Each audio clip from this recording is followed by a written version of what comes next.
Guys, so we're back to Charlie and the Chocolate Factory. We finished up the other day where Charlie had met up with the other four winners of the golden tickets at the factory. Mr. Wonka had taken them on the tour, and they came at the end. They went through this long, like labyrinth of, turning in the halls, and they were underneath the ground. Remember that?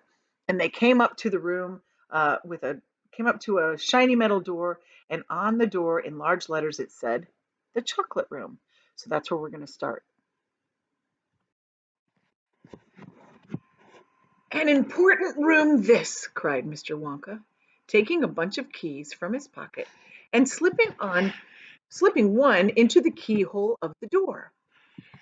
"This is the nerve center of the whole factory, the heart of this whole business. And so beautiful. I insist upon my rooms being beautiful. I cannot abide ugliness in factories. In we go then, but do be careful, my dear children. Don't lose your heads. Don't get overexcited. Keep very calm." Mr. Wonka opened the door. 5 children and 9 grown-ups pushed their way in. And oh, what an amazing sight it was now that it met their eyes. They were looking down upon a lovely valley.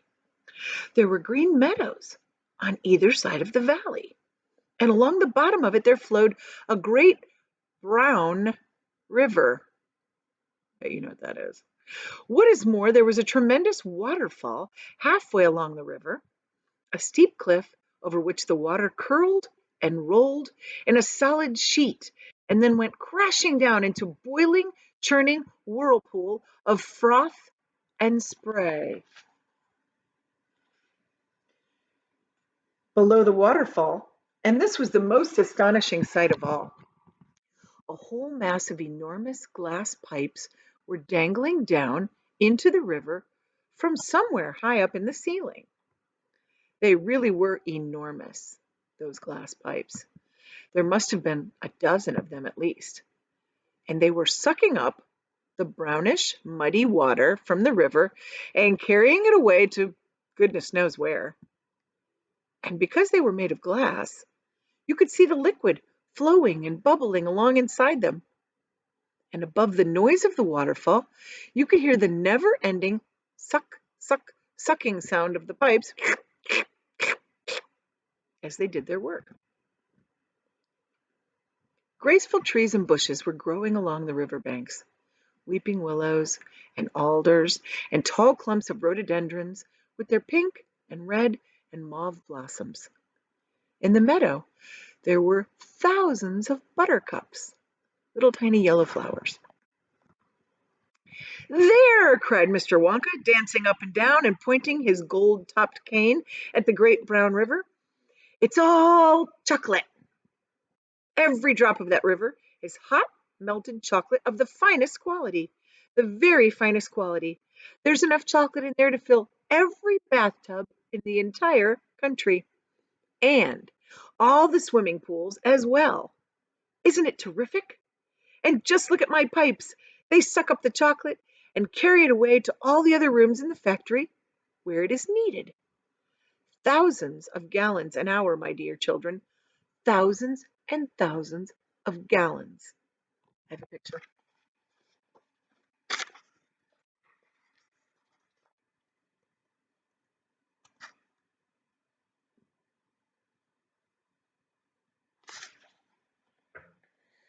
The children and their parents were too flabbergasted. That means like I just can't even talk.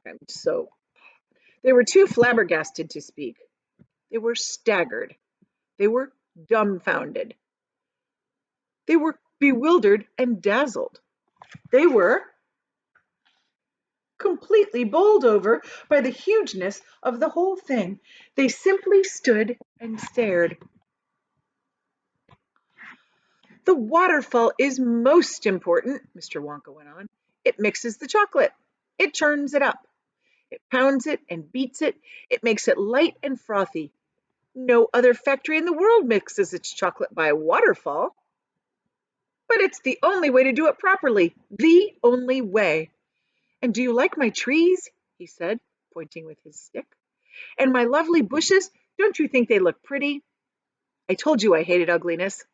And of course, they are all eatable, all made of something different and delicious.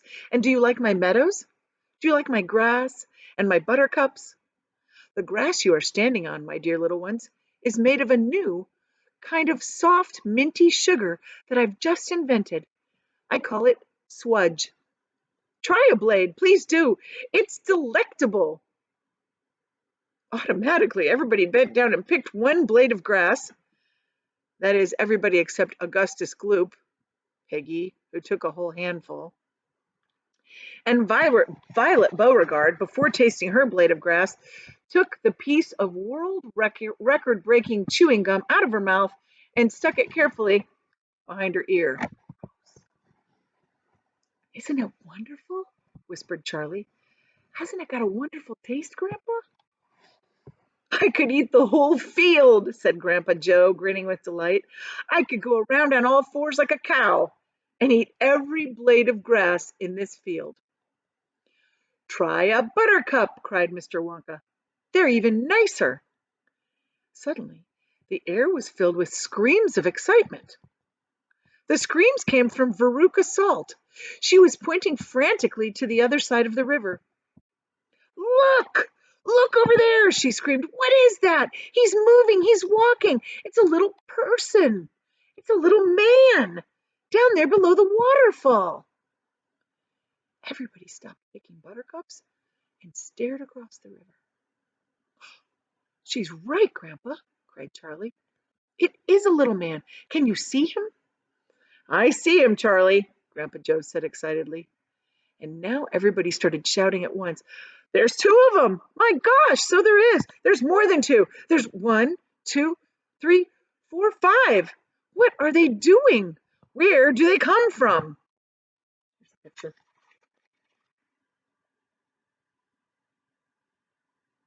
They kind of look like little trolls to me. Who are they? Children and parents alike rushed down to the edge of the river to get a closer look. Aren't they fantastic? No higher than my knee. Look at their long, funny hair. The tiny men, who were no larger than medium-sized dolls, had stopped what they were doing, and now they were staring back across the river at the visitors. One of them pointed towards the children, and then he whispered something to the other 4 little men, and all 5 of them burst into peals of laughter. But they can't be real people, Charlie said. Of course they're real people, Mr. Wonka answered. They're Oompa Loompas. Chapter 16. The Oompa Loompas. Oompa Loompas, everyone cried at once. Oompa Loompas! Imported direct from Loopaland, said Mr. Wonka proudly. There's no such place, said Mrs. Salt. Excuse me, my dear lady, but Mr. Wonka, cried Mrs. Salt, I am a teacher of geography. Well, then you'll know all about it, said Mr. Wonka. And oh, what a terrible country it is! Nothing but thick jungles, infested by the most dangerous beasts in the world, hornswogglers and snozwangers, and those terrible wicked wangdoodles. A wangdoodle would eat 10 Oompa Loompas for breakfast, and then come galloping back for a second helping. When I went there, I found the little Oompa Loompas living in tree houses. They had to live in tree houses to escape the wangdoodles and the hornswogglers and the snozwangers. And they were practically starving to death. Poor little things. They were living on green caterpillars, and the caterpillars tasted revolting. I would think so. And the Oompa Loompas spent every moment of their day climbing through the treetops, looking for other things to mash up with the caterpillars just to make them taste better. Red beetles, for instance, and eucalyptus leaves, and the bark of the bong-bong tree. All of them beastly, but not quite so beastly as those caterpillars. Poor little Oompa Loompas. The one food that they longed for more than anything else was the cacao bean.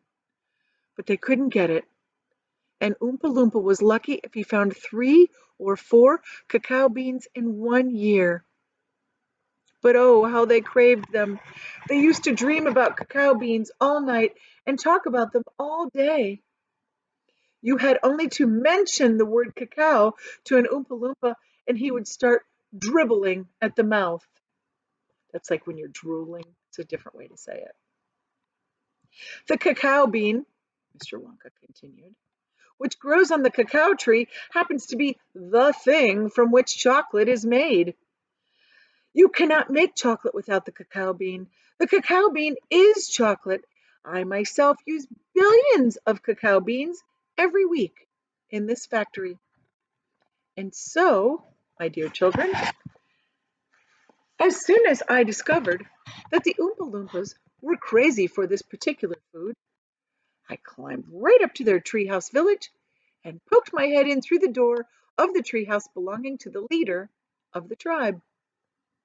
The poor little fellow, looking thin and starved, was sitting up there trying to eat a bowl full of mashed up green caterpillars without getting sick. Look here, I said, speaking not in English, of course, but in Oompa Loompa-ish. Look here, if you and all your people will come back to my country and live in my factory, you can have all the cacao beans that you want. I have mountains of them in my storehouse. You can have cacao beans for every meal. You can gorge yourself silly on them. Gorging yourself is like eating so much until you're so stuffed. I'll even pay your wages in cacao beans if you want me to. You really mean it? Asked the Oompa Loompa leader, rising from his chair. Here's a picture.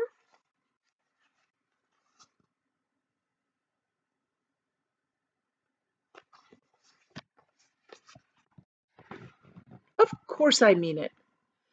And you have chocolate as well. Chocolate tastes even better than cacao beans because it has milk and sugar added.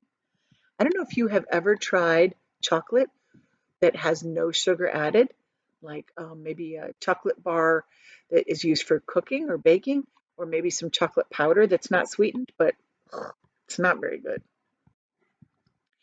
The little man gave a great whoop of joy and threw his bowl of mashed caterpillars right out the treehouse window.